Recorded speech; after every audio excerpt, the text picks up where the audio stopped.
Trump may pick up a few points, and he has prior to all of this. Then the debate took place, and Kamala Harris picked up a few points. The problem is that whatever 2 points they pick up is at that 50% marker. So one will go to 51 and then slip to 49. But this assassination attempt is still very new. There is no way to predict the outcome of this election, at least for now. What I see for 2024, a bit more of what we saw in 2020. One candidate can lose, but the other candidate may be not willing to accept the other candidate's victory. And this time I'm talking about both sides. Democrats not ready to accept another term by Donald Trump. Donald Trump and his minions not willing to accept a Democratic victory. So you see another 2020-like situation, madness, mayhem, right? Yes, yeah, I do. It's a very real possibility. And this time you're saying it can come from either side. It's not just the Trump brigade that's going to do it. When I hear the rhetoric that I hear coming from the left as well, to be very honest, of the sense of Armageddon.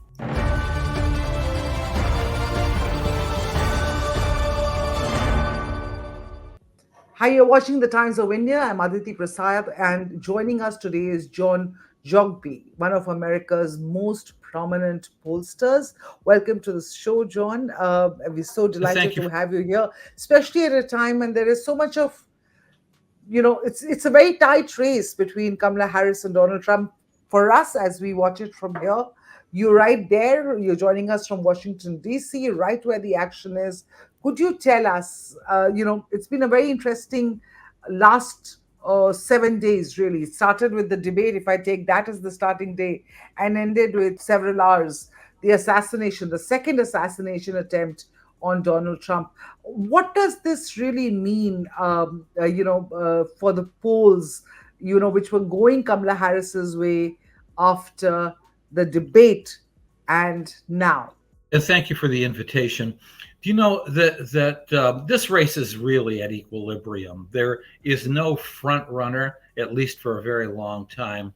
And it's almost like a magnet that pulls whoever is leading at one point back into a tie with the other. And so, for about a month or so, Kamala Harris enjoyed momentum, a honeymoon. She was able to win back some disaffected Democrats who disappointed in Joe Biden and were saying either they weren't going to vote or they just weren't interested. She has done remarkably during the month of August to bring the race to equilibrium. And now anything and everything that happens is relative to that equilibrium. So Trump may pick up a few points, and he has prior to all of this. Then the debate took place, and Kamala Harris picked up a few points. The problem is that whatever 2 points they pick up is at that 50% marker. So one will go to 51 and then slip to 49. The other will go to 51. And so it's pretty momentous. So where are we at now? Momentum in her favor.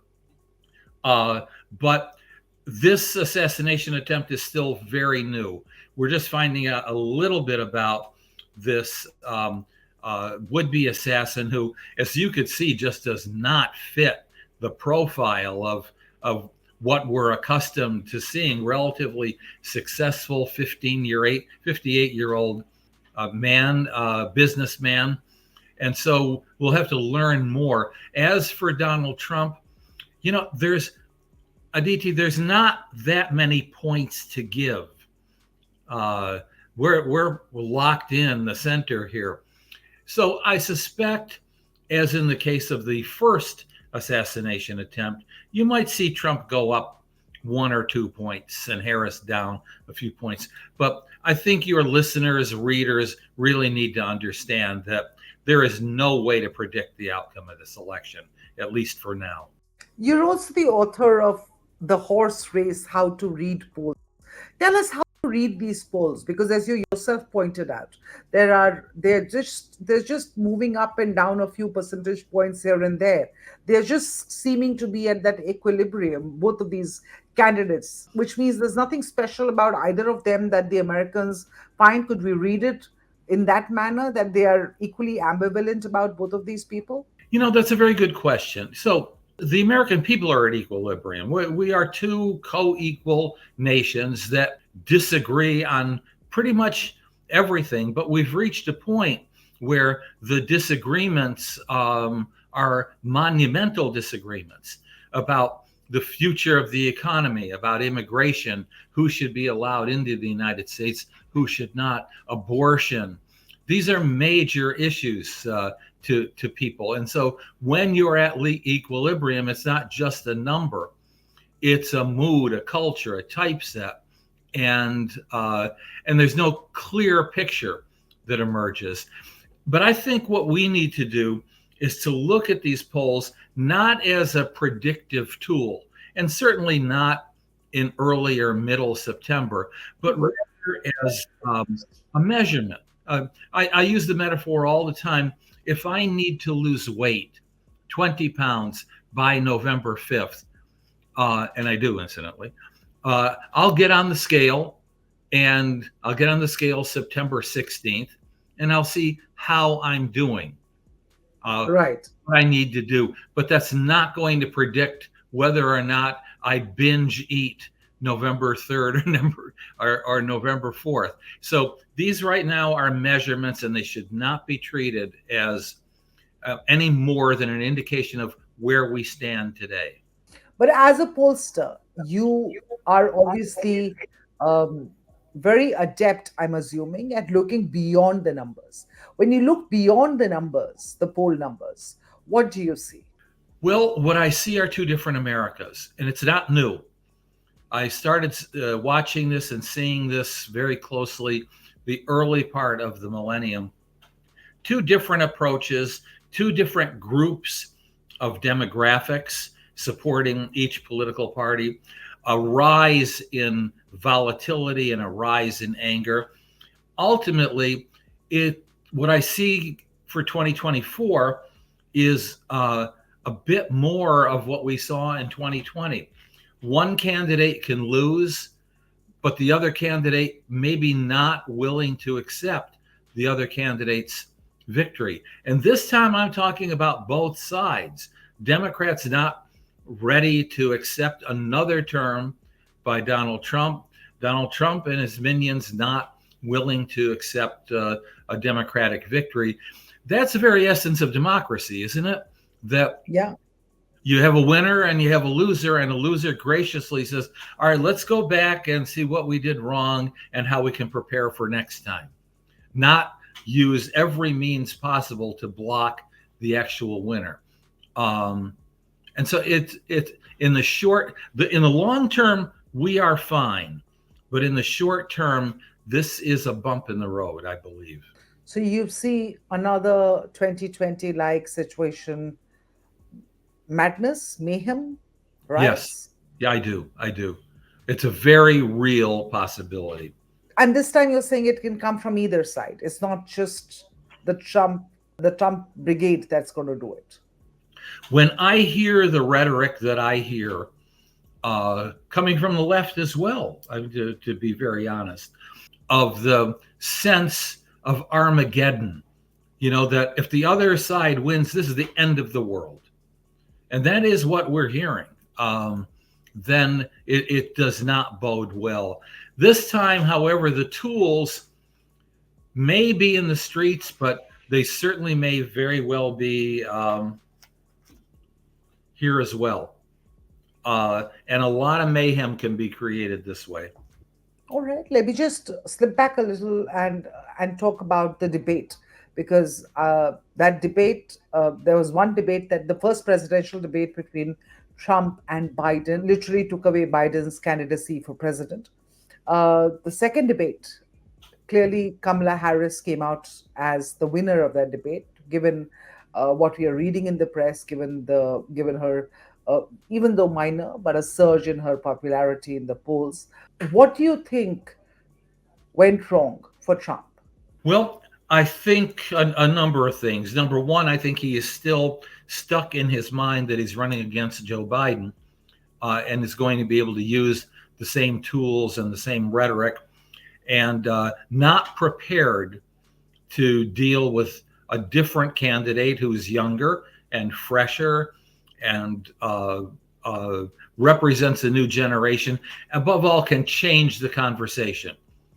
Joe Biden, despite his accomplishments, was stuck in um, the issue of age and mental acuity. And clearly, after that debate, he couldn't move beyond it. This is completely different. And Donald Trump either not prepared or not willing to accept new candidate. Secondly, she got under his collar. She annoyed him. She even outraged him, and I think much to the dismay of his advisors, he wasn't able to stay on message. The message was she's weak on immigration and she owns today's economy with Joe Biden. He said that. I think he got a few very good lines in about that.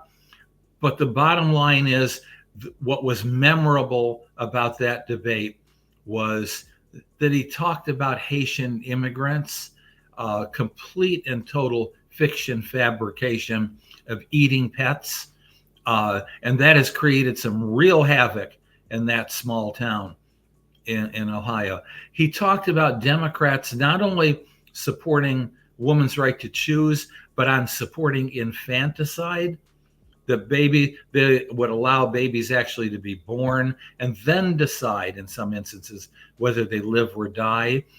And then thirdly, he got down into this issue that nobody cares about but himself, which is how big are his crowds and how loyal are his crowds. And at best, that's something that really nobody cares about. But he wasted a lot of time. Those were the sound bites that emerged. So she won the debate. She was cool, confident. Her demeanor was solid. She was quick on issues. More importantly, though, he lost the debate because he lost his cool and lost his message. The big takeaway for me from that debate was a scowling Trump and a laughing Kamala. I think that's the image that remains with most people. But it wasn't a bed of roses for Kamala all the way either, isn't it? Because uh, we're not reading about it much, but economy and immigration, the two big points which uh, I think a very large number of Americans don't trust Kamala with and instead trust Trump with. Do you know? And that was her problem. I don't know if it's a missed opportunity or just a problem, but right from the very beginning, the anchor and moderator asked her a very important question. Can you tell the American people that they're better off than they were 3.5 years ago? And she completely dodged it and moved into a discussion of the future. She wants to run on the successes of the Biden Harris administration, but she also has to be able to defend, let's say, either the failures or the shortcomings. And she's not prepared to do that. And they better learn from it. The piece that I wrote for The Guardian, the headline was, "She won the debate, but she has not closed the deal."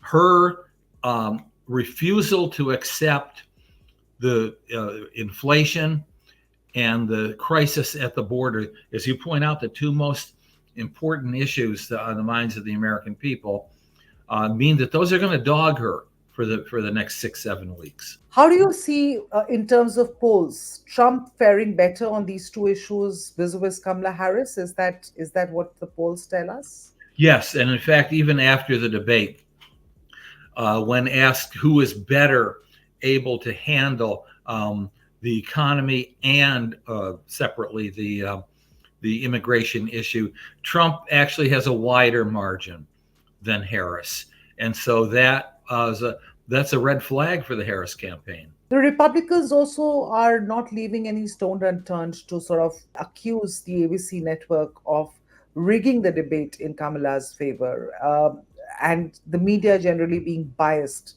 The left liberal leaning media not very opposed to Trump. How do you see this? Well, I hate to tell you this, but at least in the United States, the there's a general distrust of most institutions.